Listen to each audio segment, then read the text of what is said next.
And recording. Squat University.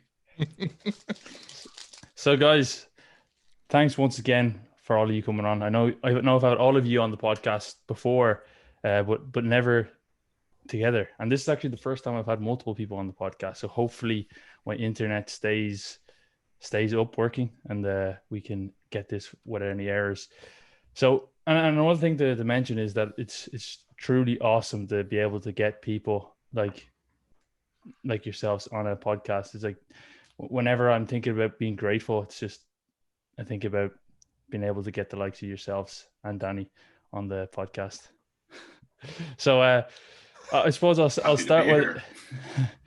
I'll start with you, Eric. Would you like to introduce yourself, who you are, what you do, and then we'll go. Absolutely. Yeah. I have a PhD in being a podcast guest at this point. I think that it's an honorary one from the internet. But before that, I was a science communicator. No, honestly, it's an honor to be on back again, Adam. Appreciate it. 3DMJ for life. And I am a research fellow at the Auckland University of Technology who studies sports science as it relates to physique and strength sport. And I am also a practitioner myself of lifting weights, primarily, most importantly. Do a little coaching, do a little writing, do a little reviewing, do a little podcasting, and do a little advising to my colleagues at 3DMJ. So yeah, I'm all about anything weightlifting, nutrition for weightlifting, and I lift weights. I'm a very one-dimensional person. Sweet, Alan. Yeah, I formerly lifted weights prior to COVID. Now I've been developing fatty liver, is alcoholic induced. And no, I don't actually think my liver is fat. So I'm currently writing up my thesis, PhD, looking at timing of food intake, behavioral rhythms and circadian rhythms. We did a lab study. I'm about to start recruiting for an observational study tomorrow. So you'll see that on Instagram. So if you have any friends that want to take part in the study, let me know. And yeah, I have various outputs online, one of which is with Danny. We have the podcast feature that will we record a month and then it goes out in the schedule. We're producing kind of authoritative statements on various issues in nutrition. They tend to be kind of big, like umbrella reviews so far, although we're trying to get a bit more granular on some specific questions. And also on my own website, where, as you know, Adam, I have the weekly review and kind of regular webinars and other articles. So a lot of science communication to sprinkle on to my doctorate, which has definitely been an interesting ride. And Danny, as you get your intro podcast carbs. Yes. Thanks for having me back on, Adam. It's a surprise that someone has talked to me once and wants to talk to me again. So that's a pleasure.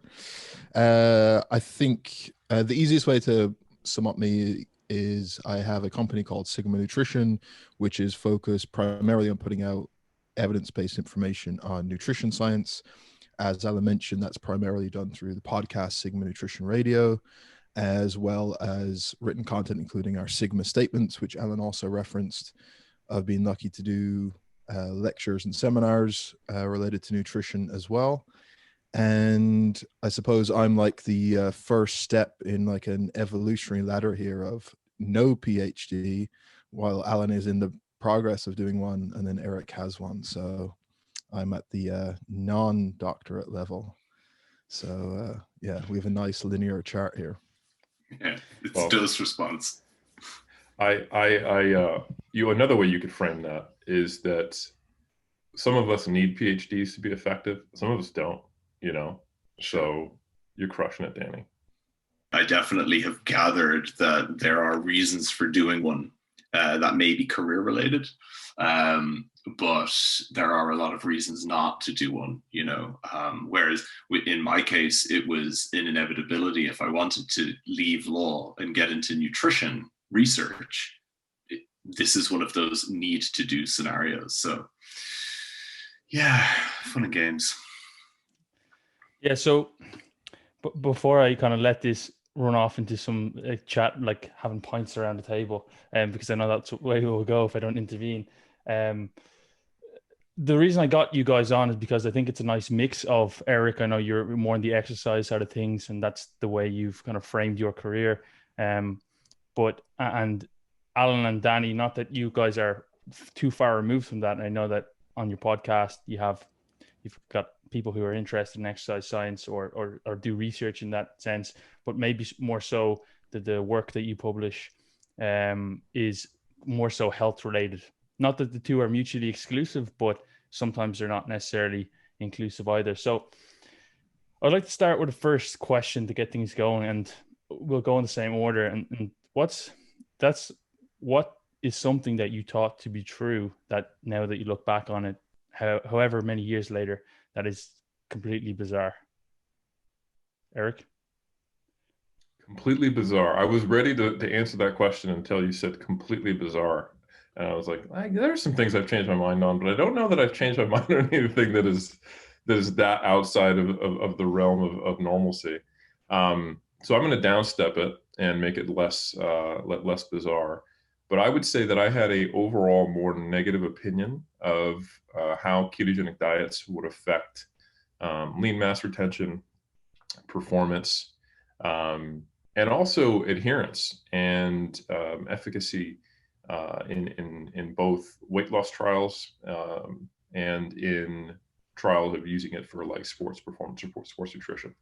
In the last few years, there's been some data that's come out where you've seen strength athletes maintain strength while losing some weight and not seeing a ton of adherence issues. Overall, the data would suggest that ketogenic diets are like an option. They certainly require a little more what I would describe as rigid restraint. So there's that, and there's not much avoiding that, but they also, you know, compared to what most would conceive of as like a quote unquote flexible restraint model, they probably require a little less education and a little less front loading of figuring out how am I going to do this. So I think I'm very comfortable with the idea of someone using them for making weight or a short-term cut that's not intended to maintain the lost weight permanently, especially if that's for, you know, sport performance where you're trying to hold on to strength and just drop a little bit of body weight, maybe some body water. And there's some data to suggest that it may even, you know, blunt hunger and induce some satiety more than you'd expect from a moderate carb, higher protein diet.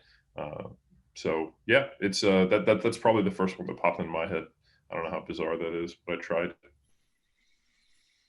Oh, and also I used to think the Earth was flat, but that seems pretty reasonable to me. Go ahead. Well, it hasn't been disproved. Alan? So this might come as a surprise given what I have in recent years put out on the subject, but it may be because of that. And I'm going to go with saturated fat in the diet and heart disease. You know, when I was becoming interested in nutrition at the start, before I took any kind of formal steps towards education, I was very much self-learning and reading papers. And this would have been around the time that, you know, the Siri-Torino meta-analysis had came out that really got the conversation going. And it just seemed like meta-analysis after meta-analysis of prospective cohort studies came out. No association, no association. And I thought, wow, what this must be it. And it was when I got to the MSc at Surrey that I had my MSc supervisor, Professor Bruce Griffin, who me and Danny just recorded a podcast that went out with Professor Chris Packard. Bruce was his postdoc at Glasgow. You know, really, really brilliant, not just kind of understanding of lipidology, but nutrition as a science. And he was the one that got me thinking about some of the nutrition specific issues that give rise to methodological challenges with, for example, meta-analysis. the comparisons of levels of intake, why if blood cholesterol is adjusted for, then we have problems, and all of this additional information that I never would have been able to learn on my own. And it completely recolored the entire evidence base. And so that was one of those great moments of like, what don't I know here? And how can I reconcile with this new understanding? How can I maybe better reconcile that evidence? So yeah, I mean, if you had asked me in 2015, is there any association with saturated fat and heart disease? I would have said, absolutely not. Haven't you heard Chris Kresser? And here I am in 2021 with a slightly different answer. Perfectly different, actually. So, and an answer that I should say, particularly in the kind of bro space and in the evidence-based fitness community, still isn't something people want to hear. And you still get these same shitty studies thrown about the place with general reckless abandon, without an understanding for a lot of these issues that go with it. And that's going after saturated fat. You just try to come after protein, you watch what will happen. Really? Crucified. Yeah. But in terms of like the super high protein, because there was this phase for a few years, wasn't there, where people were like 4 grams per kilo, and you were just, what? Yeah, I mean, there was the series of Antonio studies that looked at over 1 gram per pound, and they were basically I guess protein is completely safe in all contexts, even at high intakes. And I'm like, well, this is them tracking it on MyFitnessPal, and 3 people eating it for 2 years at high intakes. Right. They didn't die, and their blood panels look good. So I guess it's okay for everyone in the whole population for 20 years. Right. This is coming from a guy who eats high protein, but I've always found it funny that when something doesn't fit your bias, you're happy to dismiss a 5,000 person prospective, analysis if you've got your 8 person, RCT, because the evidence pyramid. So I know where you're coming from. Yeah. Danny? Not that there's anything wrong with protein, folks. For the record, protein is great. Eat all of it. Go ahead. I guess kind of related to some of those, I was very much sympathetic towards some of the arguments based on like an ancestral health model or evolutionary biology model, essentially where you come from like the paleo diet community, essentially people putting out that type of information, of that kind of narrative of why certain foods would be better for us versus not, the problem of like modern agriculture and why taking out certain foods would be beneficial, particularly things like grains, and especially if it's a gluten containing grain. And I think that was in retrospect obviously just complete nonsense, that everyone will suffer if they consume any degree of gluten, as an example. And just at a more meta level, that type of narrative is most of the times actually not even based on reality, if you were to talk to an anthropologist, for example. And it's also just a fallacy in most of the time. So I think that type of line of thinking was appealing once upon a time before I formally studied any nutrition. And so I can certainly sympathize as to why people find that appealing and why it makes sense, because it's set up to do that. But that is probably one I would mention among many, because I've done a lot of bizarre things with my diet, which I'm happy to mention. Yeah. I think you're right. I find that the paleo ancestral movement, there is something inherently attractive about some of the narratives that it created, particularly before it kind of went off the precipice of just being another excuse for like ultra, there was a phase where, it was very much minimally processed, whole foods, and then factored in other things like, getting outdoors, vitamin D. And I there is something that people are maybe easily drawn with some of that. It's coming at you from very, very non-place. Like, hey, once upon a time we were all here in the yarn, like ate a lot of this green stuff and sat around and woolly mammoth steak. Oh, okay, that's everyone's bias. Like, so yeah, I definitely think of the dietary movements, there is something less threatening, slightly more accessible, and a narrative that I think kind of contrasts nicely with modern society in a lot of ways that people like. And it straddles a lot of correlations that are related to like being more active, you know, what is perceived as a higher protein, higher vegetable, higher fruit diet. So yeah, it's fact adjacent, I would say. Yeah. It's got, you know, it just kind of went off the press, you know, like, I mean, suddenly then people not only following ancestral diets were doing bulletproof coffee, and I was just like, I don't know that butter of all foods, you know, which would require some sort of, you know, at least churning process at a very minimum, would have been quite as evolutionarily consistent.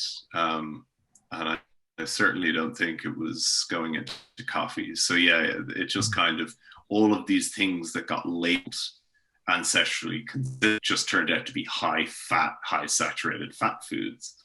And that does touch into the whole, like, who do you trust online aspect? Because one thing really scratched my head on with people that are hardcore in the kind of paleo ancestral space is whether they just learned everything off other people's blogs, other people in that space, you know, a Mark Sisson type character. Because whenever I ask them about, well, what do Paleolithic anthropologists and researchers in that area estimate the Paleolithic diet saturated fat content was, you know, and tell them 6 to 8%, they just won't believe you. And I'm like, it's in the research.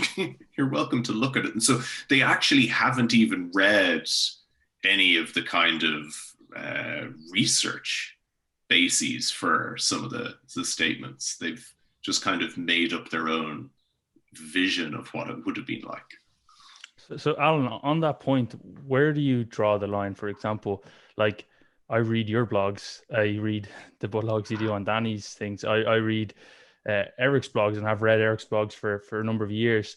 And if we're talking about that educational hierarchy, I'm probably at the bottom. I am at the bottom. I have not quite finished my master's yet. So, but I'd still consider myself to have a higher level of nutritional education than the vast majority of people who read the work that you put out. Maybe not the work that you guys put out, but generally health and fitness, if we separate them, advice, but even a lot of people that you would follow. So where do we say, like, oh, that blog is not a blog you should follow, or this is a blog that you should follow? And we've seen with, like, the recent pandemic, a lot of people are saying, like, read the research, and they're reading, like, I don't know, BBC News or something. Yeah, I've tried to come up with some sort of framework to think about this, and I think it's difficult. So one way of coming at it is from a fairly ruthless place, to be honest. If someone is new to this whole area of health, diet, nutrition, training, then the one thing that I'll tend to advise is stay away from anyone who has an open, declared belief system. Whether that's about, you know, a diet. I'm not sure how much it happens in the kind of strength and conditioning world, but I'm sure it does. But, you know, if someone is vegan something, or low carb something, or keto something, and that next thing is their role as a healthcare professional, vegan doctor, low carb doctor, or low carb dietitian, or whatever, that's a fucking red flag. Like, just don't consume their material, because and you've got this trend now, particularly with the vegan doctors in America, who are like, oh, we're the evidence-based vegans. Like, what does that even mean? It means that you're still using science to come to a conclusion that you would have come to anyway. So I have a fairly ruthless view of that. I think if someone has an open allegiance, you simply cannot trust them to be objective. Even some of the ones that are a little bit, there are one or two vegan docs in the States who are, you know, better overall and more objective and willing to criticize their people in their own movement and call them out for bullshit. But you still ultimately can't ever fully trust that the conclusion they've arrived at is necessarily free from the belief that they have. So I think avoid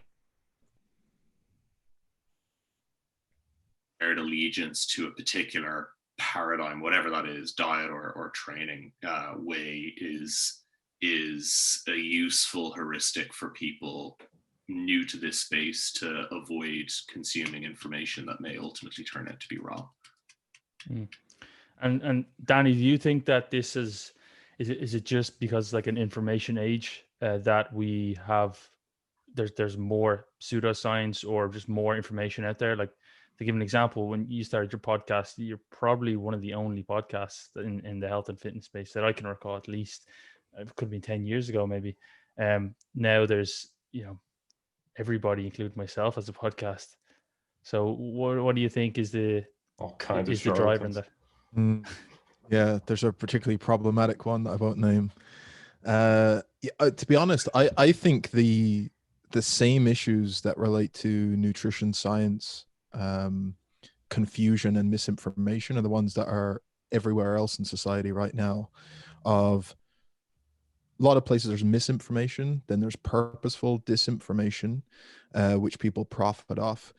There's also the kind of unique problem now of everyone's sources of information are uniquely curated through social media feeds, YouTube, where they're tending to get their recommendations. There's no central hub that people go to anymore. There's a significant distrust in major institutions, and in the nutrition space, this manifests as like government guidelines are typically bashed by all sorts of groups.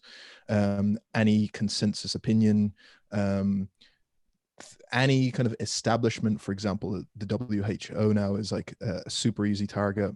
And so because of that, where a lot of people get their source of information is from somewhere on social media or YouTube. And then over time, through algorithms, they're just going to be fed that same type of content, and they're going to be in those types of forums. And it just creates, again, this problem of that they're being shown something that's going to reinforce a certain bias.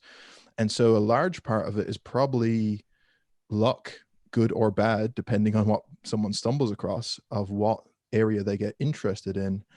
And it's a point I've made before about a lot of people who end up in following evidence-based people in fitness or nutrition. A lot of that might have just been luck, and they might give themselves too much praise for being evidence-based or an evidence-based follower versus someone else who's following paleo or low carb, who just got unlucky to come across those people and hasn't yet been exposed to better quality information. So I think the problems are the same as we're facing in like politics and just society more broadly. And I'm actually quite pessimistic about the future, but there's probably smarter people that may have some optimism or some degree of a solution. But I think those would be a few things that I think come to mind. And then there are some unique aspects to nutrition science, which we maybe can get into, in that it's an area where if someone's looking for information, not only should we have like a consensus of like general dietary guidelines, like what is a healthy diet, now you have people who are academics, medical doctors, and so on, who will come out and publicly say those things are wrong, say something else is right, but that's just multiplied by 4 or 5 different types of dietary paradigms. So people are understandably confused and kind of weary of hearing all this stuff, and so just aren't going to know where to turn. So yeah, I think there's significant challenges that I'm not sure how we tackle, to be honest. And I think Like you said, you kind of fall into a camp when you first start. And I think I just got lucky that I started following Lane Norton when I was like 16, and it was evidence-based and not into, I don't know, Carnivore Dave or whoever is the latest person that people follow these days. So it wasn't necessarily that I was more critical thinking or knew more. It's just got lucky. Eric, do you think that disinformation in the fitness and training space is less harmful than it could be in the health space? Because I know that they're not necessarily overlapping, but there's quite a lot of disinformation in both sides. Yeah, most of the disinformation in the fitness space is, I think, certainly more innocuous, and most of it is relatively. Most of it kind of lands in the space of this is still a positive for you because you're engaging in fitness, but I've convinced you that my exercise system is the best, so that you'll buy it. So it normally has a more innocuous motivation behind it. And I do think most of the bad information in the fitness space is misinformation rather than disinformation. I think Hanlon's razor applies a lot. Don't ascribe malice to something that ignorance can explain. And I think that's probably applies to a lot of arenas. So yeah, it's definitely there in the fitness space. Probably more innocuous. Most often it's mis versus disinformation. And I was reflecting as you were talking about where you started, Adam, and it reminded me of I started in a similar space of who I started following and what I was attracted to. And I was listening to Alan and Danny kind of reflect on some aspect of you get filtered and exposed to something and then you're stuck there. I think that's why it's really important, as anyone who's trying to put out information, to be very attentive to the way you speak and how you educate your audience rather than just presenting them information. Because I would say at this point, Adam, I've seen this just in the way you operate. You're very intentional about trying to evaluate your own thinking processes, being a critical thinker, trying to be rational, looking for empirical data. Earlier when you started this line of questioning to the three of us, you were like, "Hey, what's the difference between these folks who are following all the paleo blogs and me? I follow your guys' blogs." And I think the difference is that you've drunk the evidence-based Kool-Aid, which is ironically a Kool-Aid of don't drink any Kool-Aids. And I think regardless of whether you're following primary sources or people who are communicating primary sources, you're actually aware of that. And I don't think most people in those other circles are even necessarily aware of the meta conversation that we're having. They don't think about who are paleo researchers. If you were to ask them, what is a paleo researcher? It would quickly become aware that they're not necessarily aware that there are physical anthropologists who specialize in the diet of ancient civilizations. That's not a thing they've actually thought about. They got exposed to this in a certain context of nutrition for health because me or a family member has a problem or I'm concerned about X, Y, and Z. And then you look up one day and you're in a bubble. So I think at some point, whether it might have been after your initial inoculation into the evidence-based bodybuilding community by Saint Norton, like Baptism, myself. I would like to say.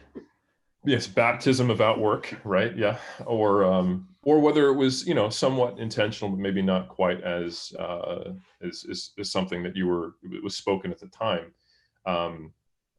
There wasn't an awareness of the fact that there is an empirical method of finding things out, and this is someone who is telling you about that science. So I think that step is a piece that some people just don't have at all. They're like, it's still this kind of an element of guruism, and guruism certainly didn't start in the fitness industry. That's been around forever, and it's it's placing faith in someone's interpretation of the world. So I remember when I first started following Lane Norton way back in the day, and other folks in that space, and they would always refer to the research and the science and talk about it.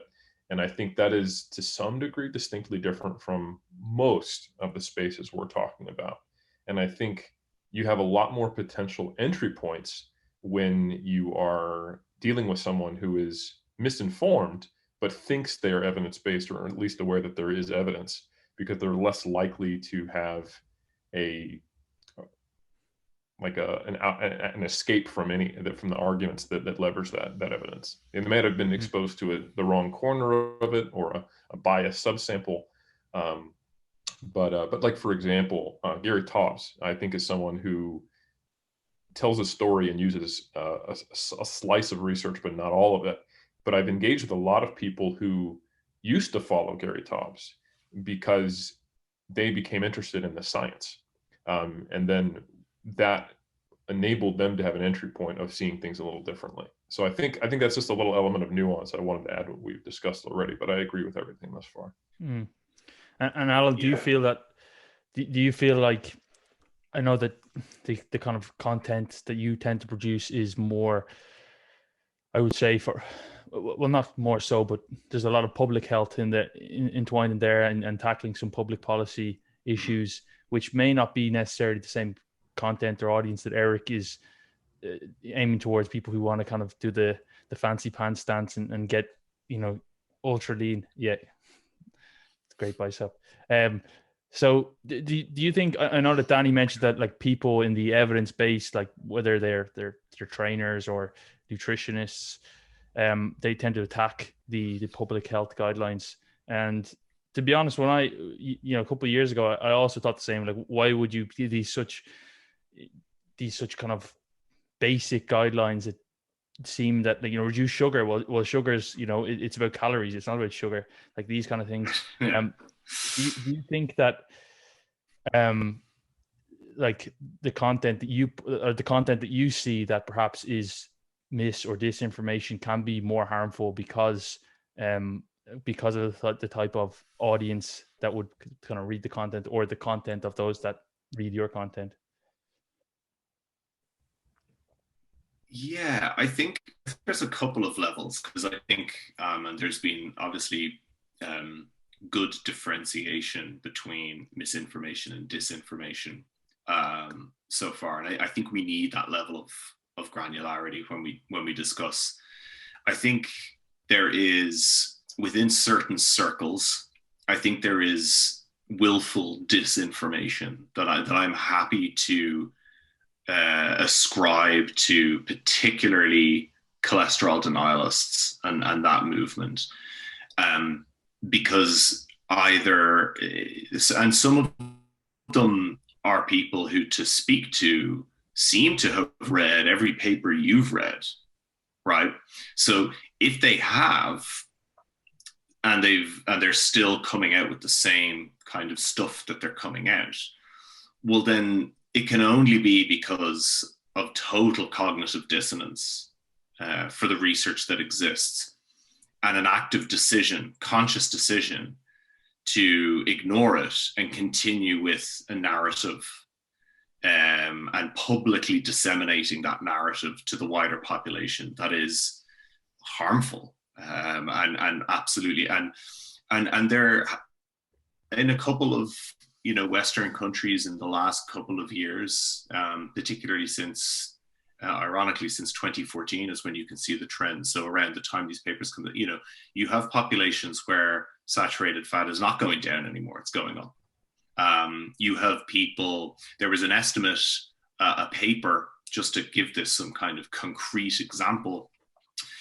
In 2010, Asim Malhotra, who's a cardiologist here, wrote a paper about how statins are not to be recommended, and that the evidence for saturated fat is wrong, and that we need to be encouraging people to be eating more of these natural fats.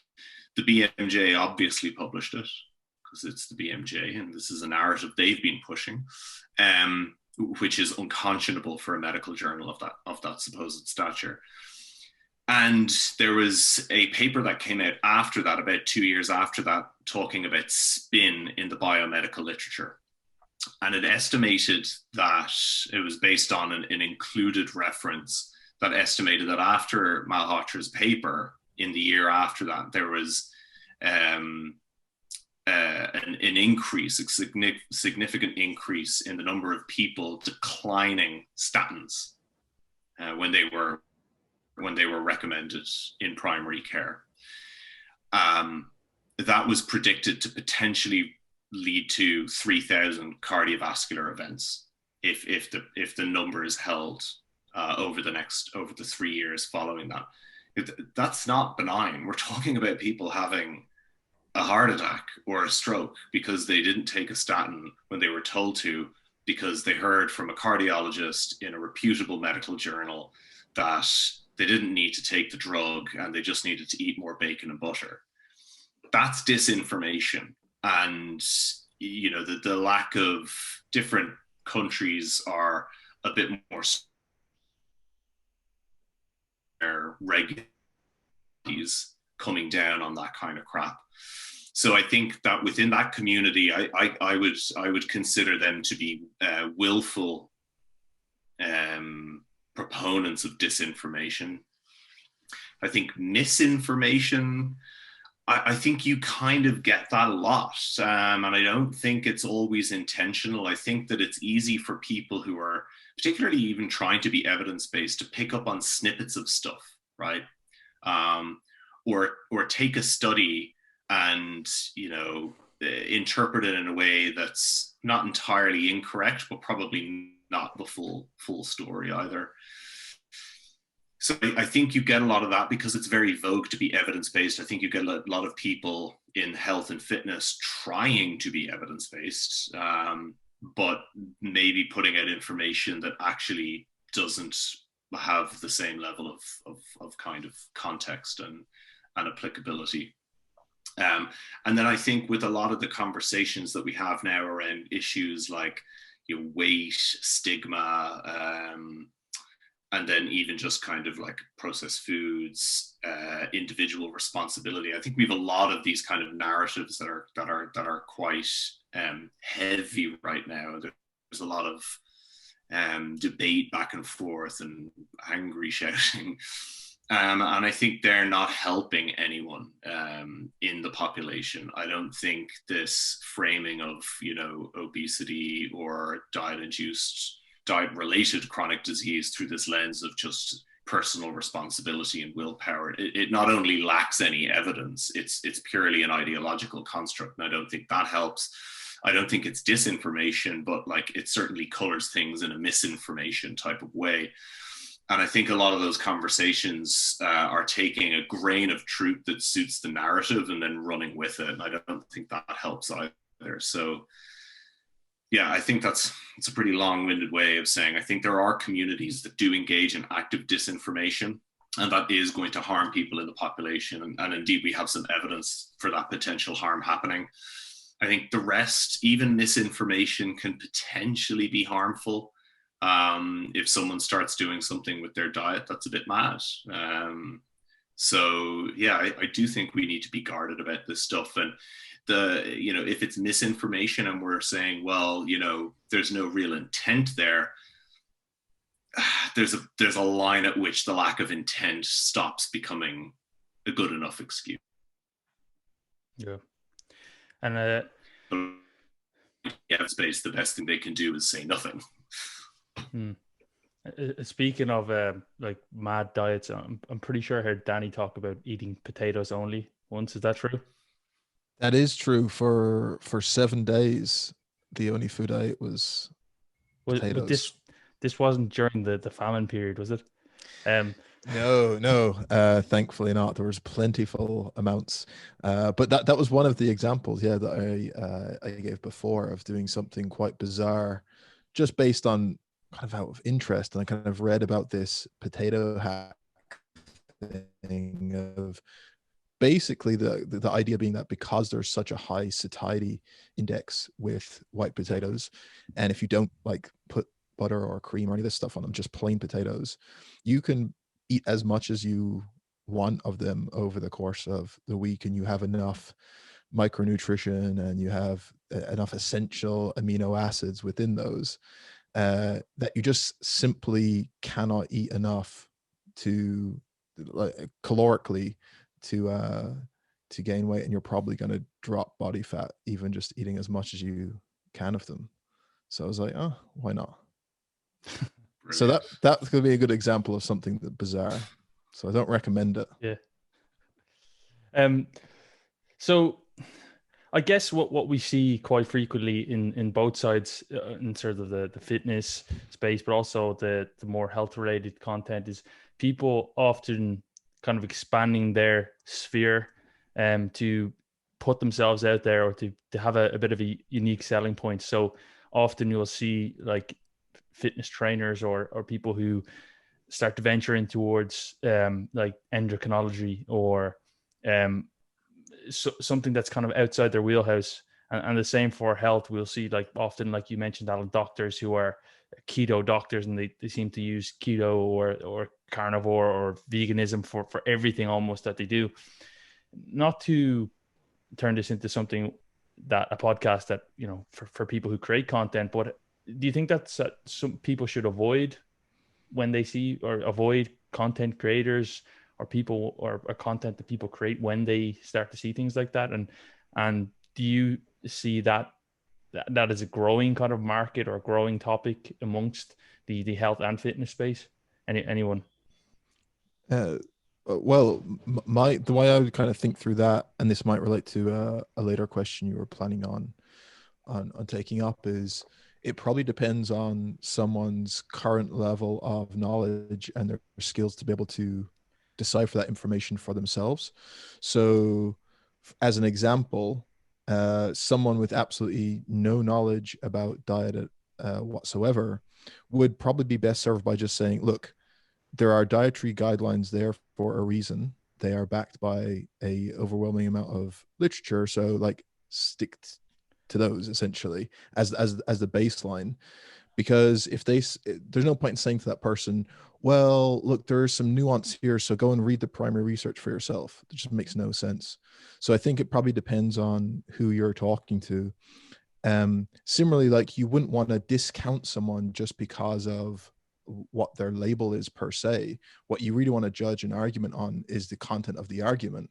Now, the problem with that is, for the average person on the street, they won't be able to kind of vet the information they're being fed by these people, particularly like pseudoscientific information is very cleverly packaged. That's why it's so successful, that it contains these half-truths. It's very logical. It makes sense. There's a lovely narrative around it. It's emotional.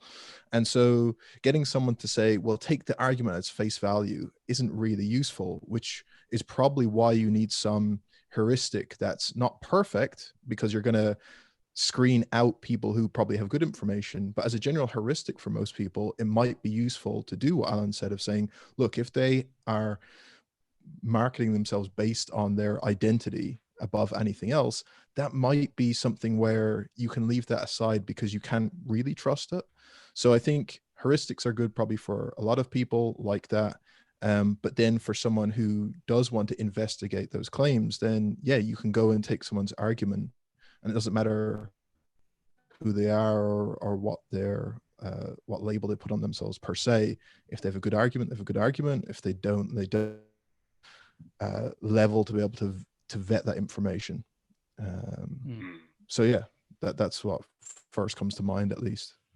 Yeah, I think some other thoughts that I had just on this whole kind of like judging maybe whether to trust a source is how they respond to being questioned. I think particularly online is a really good indicator of their epistemic humility, shall we say.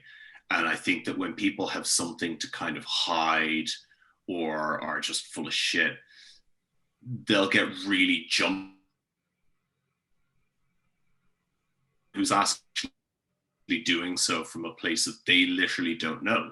So the person asking the question is coming from a place of good faith, right? And they're assuming this person knows. And they're like, oh, but I heard, this, that, and the other. And they might ask a question, and you'll see, a really snappy response, or, a kind of condescending response, or a dismissing response. And I think that speaks a lot. I've said this to one or two people before, but, particularly on social media. It's like a good science communicator, I think, on social media will not just tell you this study found X, but will show you how the study found it and why it's able to say what it's saying, and put that in some context, right? And if someone's taking the time to do that, I think you could have no knowledge of a subject whatsoever, but you could pay attention to the process by which they're giving you that information, and you could see, okay, there's some levels to this. So yeah, I think people being dismissive or being defensive or reactionary when followers just ask a basic question, I think that's a red flag.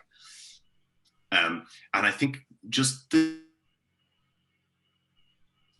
being seen to communicate that this might not be the full story, I think, is also a good trait to look out for as well. Like, are they acknowledging that there's either blind spots with the evidence or not a lot of evidence? You know, with nutrition, with some questions, particularly as it relates to interventions, there's some places where we're just like, we don't really know what's going on. You know, we don't really have a lot of data there.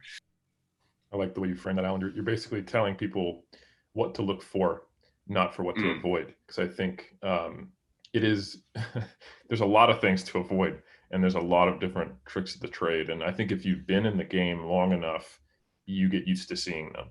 Like when I see someone lean on indirect evidence, when I know there's direct evidence available, that sets off an alarm bell.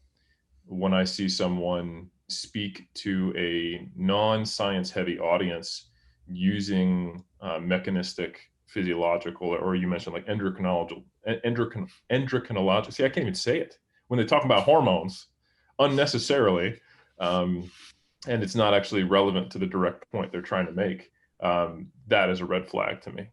And when they weave that into a story, that's the standard thing. It's like, here's what we thought we knew. Here is the mechanism or the physiology that at the very least is a hand wave, but potentially even points you in a different direction. Here's some indirect observational stuff and an anecdote. We've all been lied to by my book. You know, that's basically the pattern.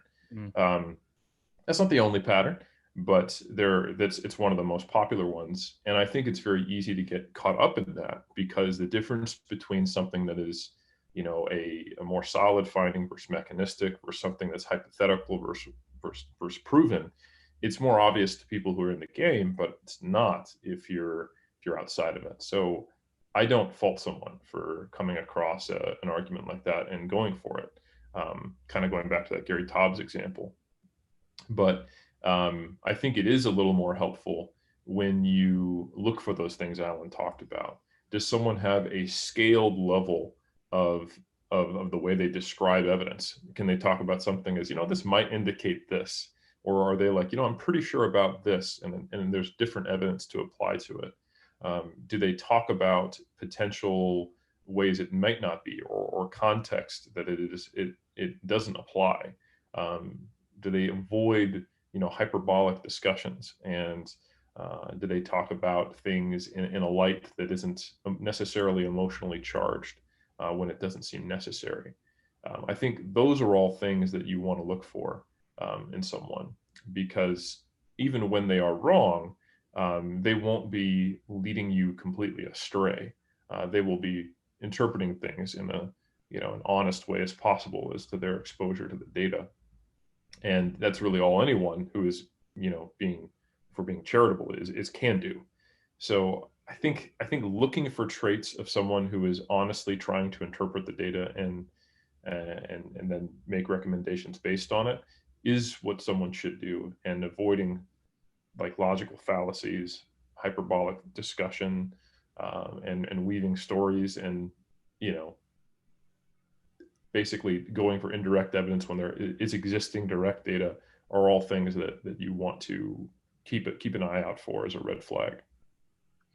I think you made a really good point, Eric, that you can kind of lose sight of people on the outside, because a couple of weeks ago I was actually speaking to a doctor who I trust pretty well, and he talked about plastics or estrogens, or estrogen promoting plastics or substances in plastics, and not an area that I know at all whatsoever. So started to look into it, started to follow this guy who's a doctor, a PhD, and has done his research in estrogens. And like I said, it's not an area that I know at all, but I was thinking about it. It's like, wow, actually, maybe I am getting losing or lowering my testosterone from using shampoo or microwaving my food in a Tupperware.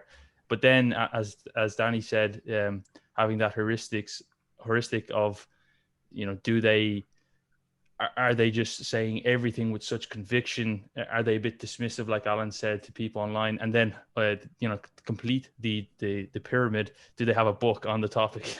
And lo and behold, the guy had a book on the topic. And at that point, in combination with being the guy being a major COVID denier, then I decided maybe, even though I don't understand this topic at all, and I'm never going to be able to understand that in depth, it's probably best to move away from it. But it's not necessarily easy for everybody to come full circle, and it could easily suck people in. I can see how a lot of people get sucked in. Have you noticed, Danny, over the last or since you kind of began your career, that your kind of conviction in what you say has changed, or do you feel like from the beginning you were quite quite open-ended answers? Can you just repeat that, Adam? I think you were just breaking up a small bit. Yeah, sure. I was saying, have you noticed over your career since you began, since you began in college, that your conviction in answers has changed? Have you become less confident in your answers, or I suppose leaving the door open for more open-ended answers? Yeah, I think it's a weird paradox in that I state things with less certainty now, because that's the best way to do things, because I'm not certain about virtually anything. But I actually have a more authentic degree of confidence in what I do know and what I don't know. Whereas previously, it would sound like I was more confident in how I was maybe stating things and saying things with more certainty and conviction and saying that this is the way it is. So it seems more confident, but really I couldn't have been confident because I didn't actually know. So I think it's that weird paradox of, less certainty, or I think in things that we are confident of knowing, I think you can have conviction in them, but you, like, as the famous phrase, I forget who said it, was like having those strong convictions but holding them very loosely, I think is the way to go. That if something is genuinely something you've looked at and you believe you've looked at the best evidence on that, you can have a certain position. But once you come across better information, or someone points out, hey, this is actually not accurate, or it's a bit more nuanced than that, then you can modify it. So I think, it's holding those ideas quite loosely. So I would like to think right now that I don't have certainty over anything, because 100% certainty doesn't really exist. But I would hopefully be more confident in when I do say something to my audience, if I'm indicating I'm of a certain position, that I put more stock in that. Okay, this is really important that I actually think this, and I can base it on something because people are actually listening to this now. So I hope that makes sense. But yeah. Alan, a question for you is, do you think that people tend to gravitate towards content that is at their level? Because I know, like, the likes of yourself and Danny put out some quite complex content, and I know it's the audience that you have tend to be people who are educated in nutrition already. Do you find that itself is a barrier, or is that something that's just always going to naturally happen? No, I think I think it depends on the person, but I think that people in a learning journey where they're really coming at it from a place of, I guess, authenticity and purpose. It's like, I want to learn this stuff because I want to be a better practitioner. I want to be a better dietitian, nutritionist, strength and conditioning coach, whatever. I think people that have that element of purpose in their learning journey gravitate to misinformation, because that's the upskill. And they'll get to a certain point of learning where what they've learned just won't actually provide any next step up in the process.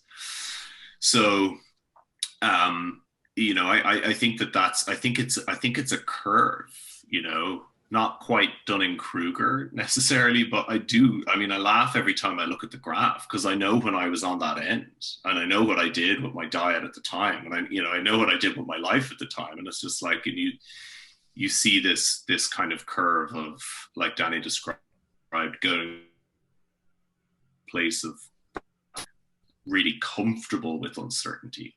But I think people look to scale up the level of the content that they consume as their comfort level with their knowledge starts to grow and starts to expand, because it's the only way that they'll continue to build on that knowledge and to layer on it. And yeah, I mean, I definitely, you know, with the website, for example, like I made a very conscious decision that the content was not going to be written for lay people. I mean, you could be not in nutrition, sure, but you know, people that are from some sort of health sciences or biosciences background, and that was deliberate for multiple reasons, because there's different levels at which that kind of content facilitates that level of learning for people.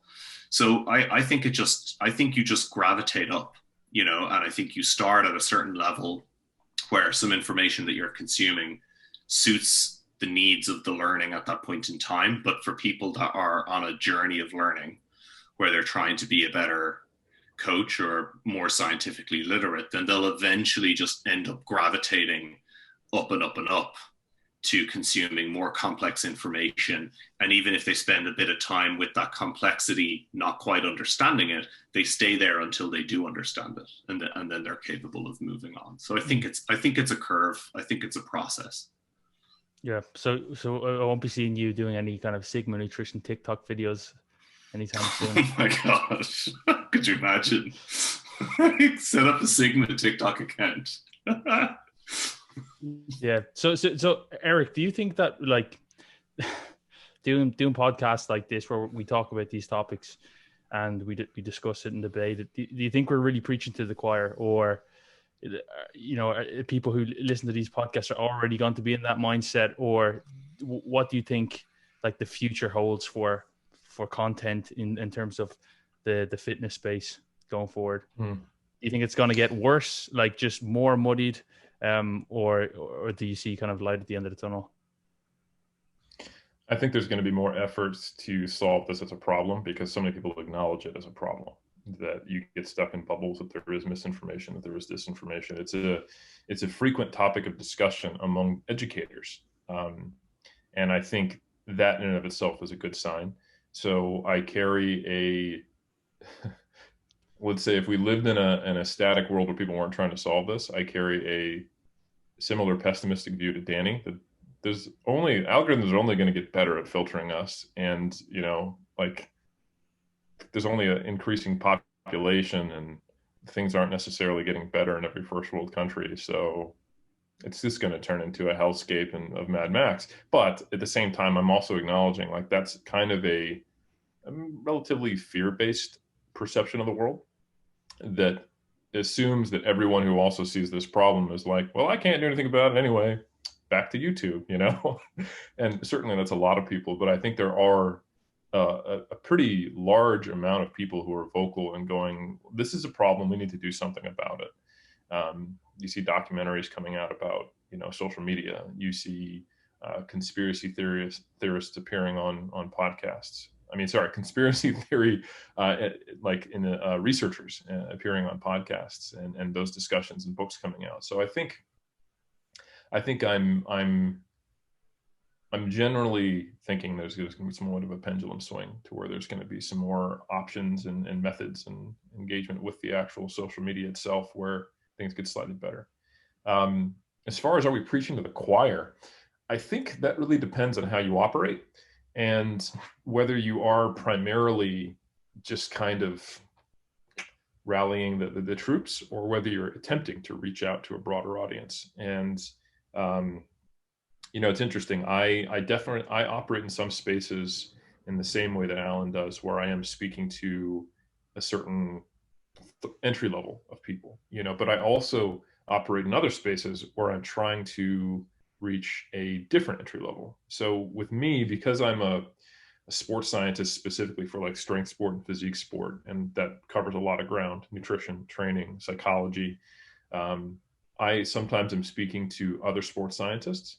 I'm sometimes speaking to coaches. I'm sometimes speaking directly to athletes or people who are recreationally training for similar outcomes as those athletes. And I'm very conscious of that. So that means when I write a blog for 3DMJ, or when I write an article for Mass, or when I do a podcast with Omar, I am thinking very differently about how I say what I say.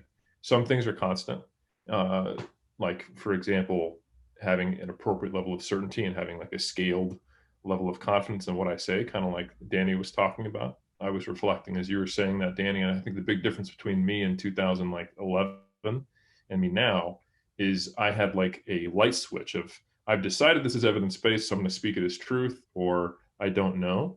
And now I have this gradated scale of, I've been exposed to a little bit of this data. What I've seen is indirect versus I did my thesis on this and I've read the most current studies and meta-analyses, and this probably isn't going to change, but here's where we don't know things. So anyway, I think being able to operate across that space is hard to do, but I think you can do it. And that's how I try to make the biggest impact, but it's certainly not the only way. So for example, with Sigma Nutrition Radio, I would say that there's a large proportion of people who listen to it who have their own audiences or have their own clients, or are going to let that influence what research questions they have or how they talk to their master students, things like that, which I think is great. So there are entry points for societal change that is meaningful and positive for people who speak at a very high level. And I think as a researcher, that's something I'm often very aware of, is that shouting at each other on Twitter maybe isn't the way to go, but finding ways to influence the research landscape, other science communicators, coaches, etc., publishing open access, doing some science communication on the side, not just publishing, but actually then talking about it and helping people understand it and going out in the community to spread that information. I think that's really important. And that enables you to speak outside of the typical Venn diagram you operate in. I reflect back to when I first started engaging with content. I did it initially just as an athlete, and there wasn't, like Alan was talking about, that kind of genuine growth mindset of I'm here to learn and become better at my craft. It was, I want to be the most effective bodybuilder and powerlifter. So you're the person I've decided has the right information. Just tell me what to do. And if you started to speak to me with this critical thinking nonsense, like, listen, ass, I just need to know how many grams of carbohydrates to eat post-training to maximize insulin. All right. And then like, well, but does insulin really need to get, like, I don't want to think. All right. Just tell me to get jacked, So I'm acutely aware that there's a lot of people who have that, like, just the facts, ma'am, kind of perspective. And basically my content there is convincing them that perhaps they need to be just a minimalistic amount of critical thinking to not get things wrong and get the wrong questions answered. And then I'm also aware that something ticked over in me where I decided I wanted this to be a career. And then I started engaging with the highest level content beyond my capabilities and watching and learning and trying to build myself up to that level, and trying to keep that ladder down so that people have that access. So I think know your audience, but know what your audience could become and see them as not static is very important. And I think it's also important for people to collaborate. That's a big part of why we started Iron Culture and why we've had like a guest list across kind of the whole, cinematic multiverse of the evidence-based and lifting sphere on there, because I think there is a lot of these little subdivisions and all of the social media confinements that we've talked about. The bubbles are happening always, all the time, So looking to use platforms like podcasts, I think, is a really good way to get outside of that and to make sure that you're not just catering to a single audience. So yeah, I would like to say I hope not. I do think it's harder to break out into a very, very broad space. But I've also seen my audience grow pretty substantially over time. So I think that you can do it. It's just maybe a slower climb. I actually have it reminded me of one example that might be useful to tie a lot of what Eric has just said, and actually ties back to something we referenced earlier about but both how to engage online, but also your question as to, like, are we just preaching to the choir with this conversation? And in the sense that, sure, everyone listening here is probably already sold on being evidence-based and critical thinking. However, there's also a lesson in this of how they go and engage. And the example I remembered was actually something I think Eric said to me on the very first podcast I did with him, which was probably 7 years ago. And it was something along the lines of, man. I think it was 2013. Yeah. Wow. Yeah. So, yeah, 7-8 years ago. So it's something along the lines of, because earlier in the conversation we were talking about how some people just got unlucky to follow certain information and just actually believe something is true. They aren't purposely trying to, but like just calling them an idiot because you are in evidence-based community because you got lucky to be in it isn't probably useful. And Eric was like, if someone says something on, say they comment on a post and they start referencing carbohydrates and insulin and fat gain and so on, lead with a question and essentially ask, well, why is it you believe that? What is it about insulin's role that you think is leading to this? And through a series of those questions, you can see, well, does this person actually really believe this based on a ton of stuff, or have they just been misinformed by someone? And can your questions highlight to them, actually, maybe I'm not so sure. This guy actually was really nice to me, responded, gave me something to think about. Now I'll go and look into it. And I would guess that there are a large number of people who are currently, let's say, within this quote unquote evidence-based community, who arrived at that point from one of these other fringe places because someone like an Eric or others engage with them in a respectful manner, as opposed to calling them an idiot and driving them further back into where they came from. So I think there are people like Alan mentioned who purposely put out disinformation, who have been presented this data before, but are choosing to ignore it because they want to profit or boost their own ego, who absolutely deserve to be ridiculed for certain positions. However, just the average person who follows them might just have bad information, so they maybe don't deserve to be treated the same way. So it was just one example that I remember Eric said that might be useful there. I think that's I'm reminded of a story. A friend of mine who's a GP here told me about three years ago, give or take 3-4 years ago.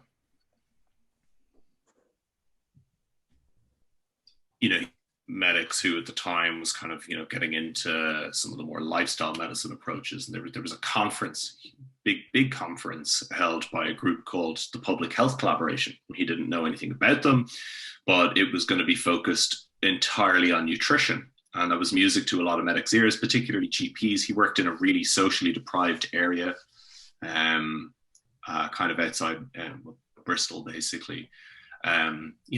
Was seeing patients who are at the bottom of the ladder in terms of, the UK's social net, and went along to this conference. And it turns out, this was the hindsight joke we were laughing about. The conference was a low-carb lunatic asylum. The whole day they were at one point, someone was putting up a picture of a banana on the screen and talking about their own blood glucose monitoring, and the audience started booing the image of the banana. Right? This is low. These are grown adults, medical doctors. Anyway, the moral of the story is that you had a sizable chunk of that crowd who were already dyed in the wool in the belief system, wearing it on their sleeve. They're probably not coming back. But a huge chunk of that audience, my friend included, we're there out of interest and we're none the wiser.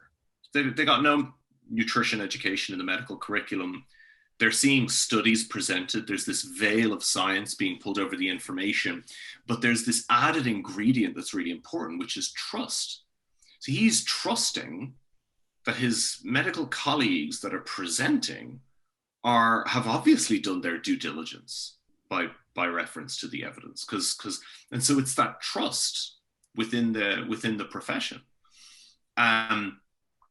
And so I think that there's these levels at which people, as Danny said, like, you know, there are people that put out disinformation. Then there's also people, and they're not just always lay members of the public, who come across information and pick it up and trust the source that they're getting it from for various reasons. B, it might have this veneer of science. Well, someone cited a study, so I mean, it must be scientific. And you get that combination able to superimpose itself on that individual's lack of knowledge at that point in time, to a point where, you know, they now think what they've heard is the way, the truth, and the light, so to speak. Now, there are people that will be open to being disabused of whatever they've thought, and there are people that will just continue to go down the rabbit hole.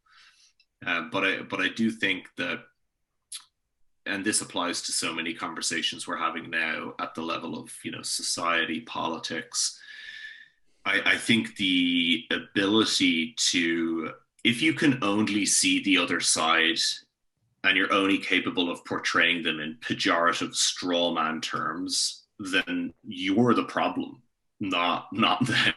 Sorry, Danny, to wrap up, you made a really good point with regards to how those who produce content treat others online. I think at some point I probably pestered the hell out of all the three of you asking you questions, and now here you are on the podcast talking to me. Whereas I know, particularly for Eric, going back many years, pestered the hell out of him.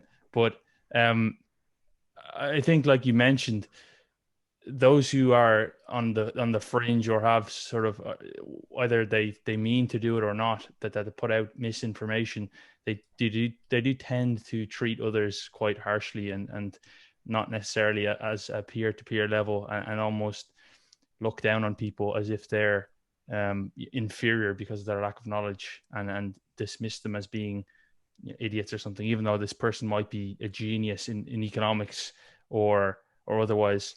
But thanks again, guys. Thanks again, everybody, for coming on. Really appreciate these conversations. I think they're really important, and I will certainly put all your TikTok links in the show notes.